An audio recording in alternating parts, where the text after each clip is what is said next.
Segunda característica dos contratos administrativos. Finalidade pública. Finalidade pública.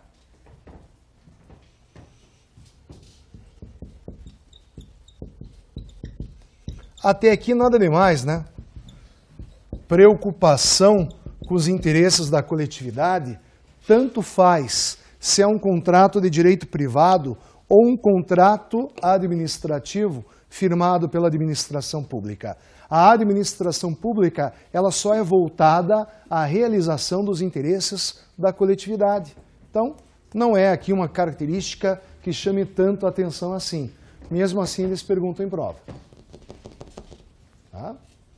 Terceira característica dos contratos administrativos. Na verdade, eu vou falar de duas características, mas eu vou resumir em uma só. Tá?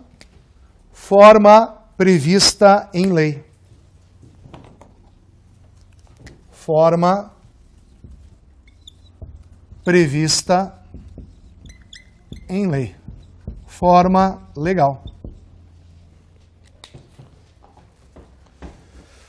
Porque, na verdade, eu acabo resumindo duas características em uma só. Eu posso falar da forma legal em sentido amplo, eu estou falando do procedimento até a celebração do contrato. Agora, eu posso falar da forma legal em sentido estrito. As determinações legais no momento da celebração daquele contrato. Todo mundo entendeu? Então, em primeiro lugar, forma legal em sentido amplo. Todas as formalidades necessárias para a celebração daquele contrato. Então, por favor, me respondam. Qual é a forma em sentido amplo, o procedimento para a celebração de um contrato administrativo? Qual é a regra? Licitação. Isso a gente estudou na aula passada. A regra é o procedimento de licitação, para que seja celebrado aquele contrato administrativo. Só que atenção,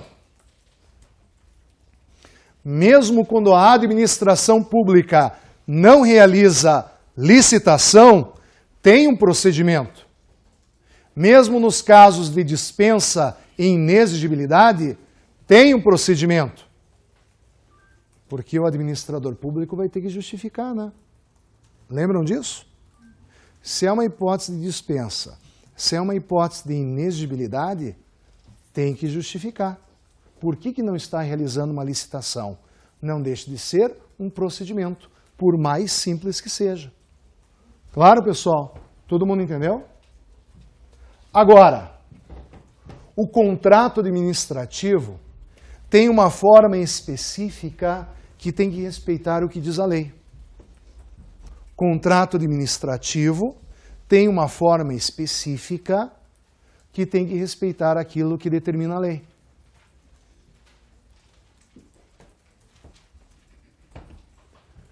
Então, como eu disse para vocês, às vezes não tem nem o nome de contrato. Às vezes, quando é um pequeno valor, vocês vão encontrar nota de empenho. A própria lei diz.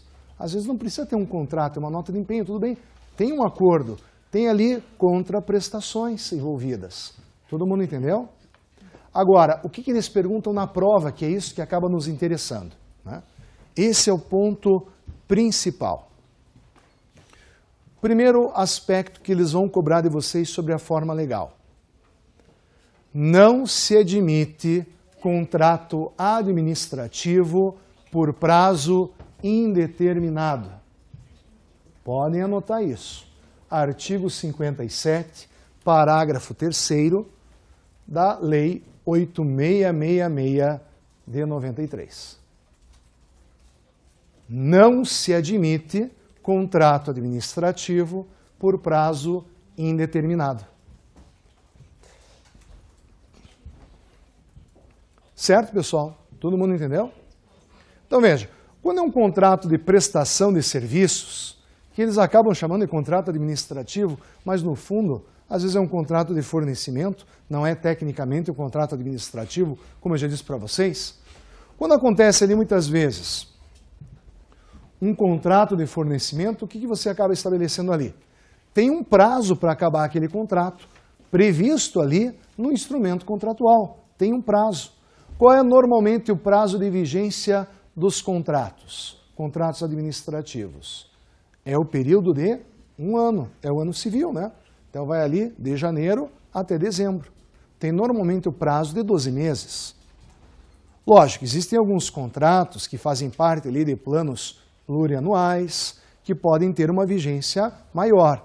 Mas a regra é um prazo do contrato ali normalmente de 12 meses. Vai de janeiro a dezembro de um determinado ano.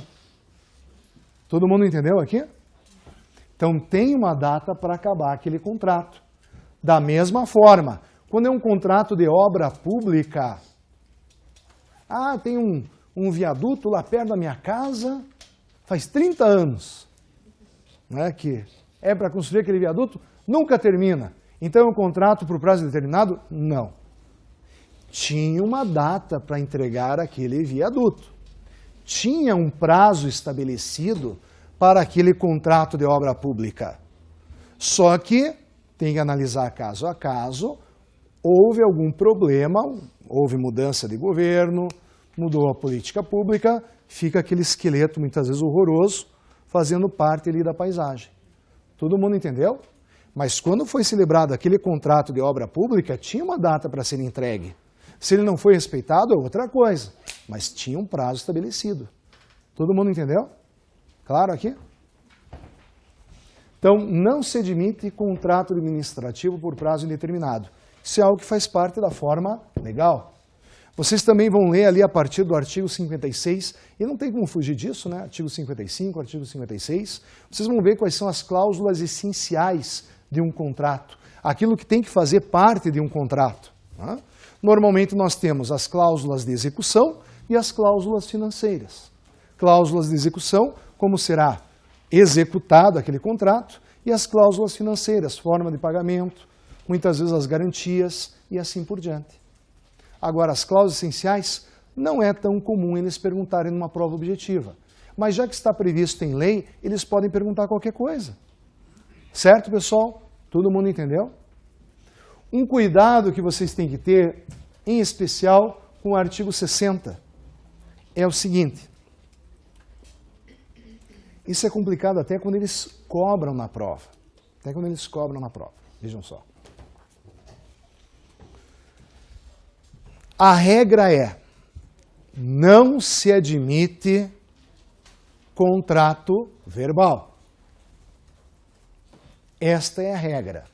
Não se admite contrato verbal.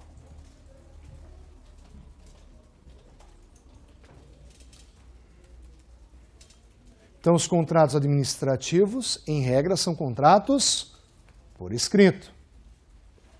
Mas daí a lei diz, só se admite contrato verbal quando for uma contratação de pequena monta, em torno de R$4.000 até R$4.000, e de aquisição imediata.